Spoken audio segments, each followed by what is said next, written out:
Export as multiple size, আমি multiple সাইজে export করব কিভাবে?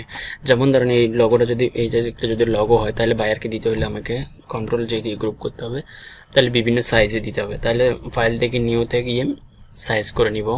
এখানে পিক্সেল সোশ্যাল মিডিয়ার জন্য 250x250, 250x250,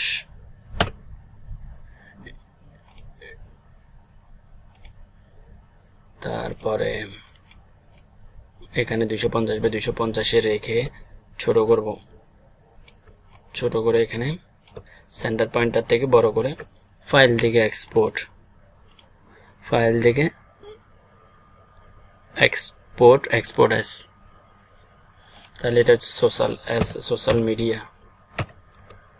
মিডিয়ার জন্য বানাইলাম। দেন এটা যদি প্রিন্টের জন্য বানাই, প্রিন্ট হবে, স্টাম্পে যাবে বা প্রিন্ট হবে, তাহলে ফাইল থেকে নিউ প্রিন্টের এখানে গিয়ে A4 সাইজে রাখবো, সেম ভাবে সেভ করবো এটাকে A4 সাইজ। দেন আমি যদি ফাইল থেকে নিউতে যাই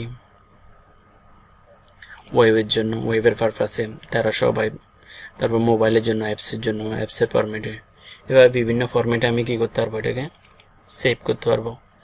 যদি বিভিন্ন ফরম্যাটে সেভ করতে হবে আমাদেরকে একটা ডিজাইনকে অনেকগুলো ফরম্যাটে সেভ করতে, যেমন ধরেন একটা কভার ফটো বানাইছি ফেসবুক, কভার ফটোটাকে আমরা ফেসবুকের সাইজ এবং অন্যান্যগুলো সাইজ দিয়ে সেভ করতে হয়, তাহলে বায়ার এখানে অ্যাডজাস্ট হয়। যেমন ফেসবুক কভার ফটো এক সাইজ, ব্যানার আর একটা সাইজ, এভাবে সাইজ ডিফারেন্ট করে আমাকে সেভ করতে হবে।